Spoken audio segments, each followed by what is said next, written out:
I hope that your week has been off to a wonderful start, and I am excited to bring you some news early this morning here.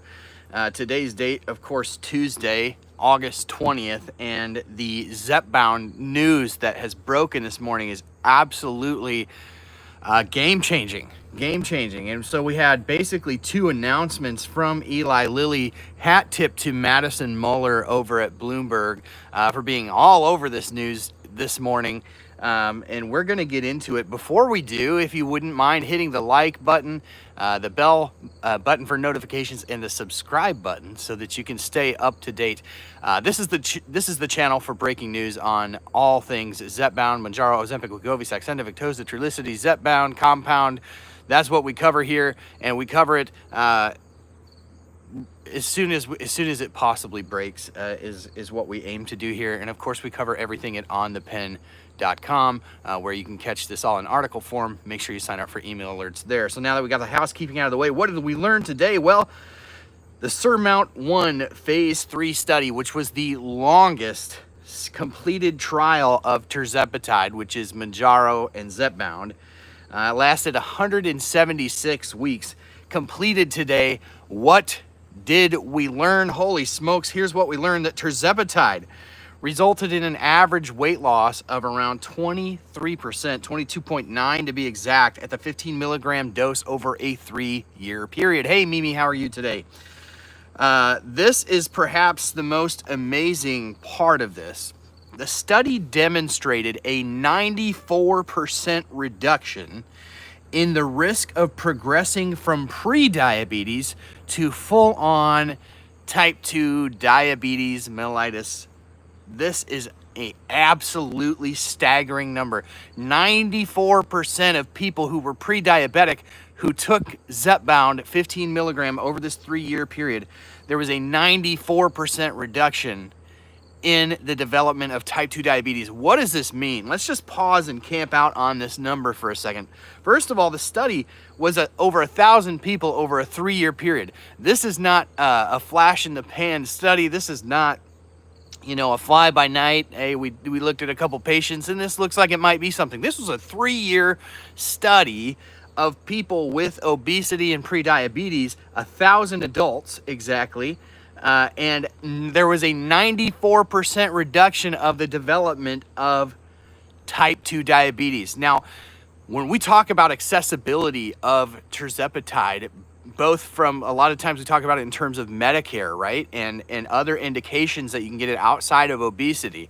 This could be an absolute game changer for them and for insurance companies, because this is really compelling evidence that the use of Tirzepatide is effective in helping people to not develop type 2 diabetes. So an effective pre-diabetes treatment. Obviously, there was a follow-up. There's a 17-week off-treatment follow-up where participants began to regain the weight. So we saw that in an earlier trial. And so this obviously shows that the medicine is definitely a critical part to maintaining that success, where there was also a slight increase over that time in the progression of type 2 diabetes after going off the medication. The safety profile of Tirzepatide in the study showed very, very similar to other trials as well. So there were no new sort of signals.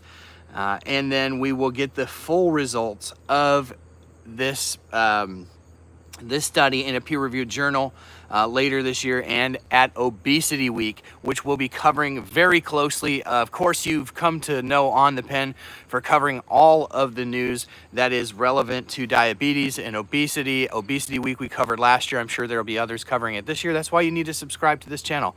You're going to get it here before you get it anywhere else. Now, here is another really fascinating, and that's huge news, right? That's huge news. They were pre-diabetic and overweight. There was obesity element to it and pre-diabetes. There was a almost 23% reduction in weight, 94% reduced risk in developing type 2 diabetes. So there's another kind of on the same topic of expanding accessibility outside of just the type 2 diabetes and obesity diagnosis for accessibility to Zepbound, Eli Lilly has announced that they're going to be leveraging the success of Zepbound and expanding the trend into immunology. Specifically, the company plans to test Zepbound in combination with its psoriasis drug, Taltz, to see if it boosts the effectiveness of Taltz. Of course, they would not be running this trial if they didn't think that this would make a big difference. Lilly's also exploring combination studies with Zepbound and inflammatory bowel disease, IBS. These efforts aim to make Lilly a top player in immunology and extend the success of the obesity drugs into the immunology realm. And immunology is sort of seen as a key driver for future growth for Eli Lilly. So obviously they're leveraging these assets that are showing such an improvement in reduction of inflammation, which are often symptomatic of these diseases like IBS and like irritable bowel disease. So you see them really stepping into this world. Obviously, this past week they purchased, let's see, was it Morphic Therapeutic and Dice Therapeutics? Huge acquisitions to sort of grow their immunology footprint, and that's going to be really exciting. I'm hoping to see more about potential treatments for rheumatoid arthritis. Obviously, we have an osteoarthritis study going on right now, but anywhere we see inflammation, I think that there's likely going to be opportunity for Zepbound to improve those conditions. And obviously what you see here is Lilly is combining those treatments, those existing treatments with Zepbound to sort of improve the efficacy. So that is really exciting. Two really exciting bits of news today from Eli Lilly. We love to bring good news. It's been a little bit hard to come by over the last couple of weeks, but I'm so excited to share this news with you today. Of course, we've got an article over at onthepen.com. Make sure you sign up over there for email alerts when we drop news like this, because the article's already out there this morning. If you were signed up, you probably saw that. You know, the other thing, a couple housekeeping things, I want to let you know that link in the description below, the two articles from Madison, Muller, of course, but I'm gonna also link Iowa Podcast Awards. We have been nominated for a couple awards with Iowa Podcast Awards. One of them is the Viewers' Choice Awards, and you can vote for that one. So go to iowapodcastawards.com/vote and drop a vote for On the Pen, the Weekly Dose podcast. You just scroll down, find our little icon, click it, and submit that, and that's the way that you vote. Very easy, takes about 10 seconds. The other thing that I want to encourage you to do is sign up for those email alerts on the website. We'll be dropping a book here in the next couple of weeks. I'm so excited for that. And thank you all for being here. Thank you for supporting what we do here at On the Pen. We couldn't, wouldn't, shouldn't do it without you.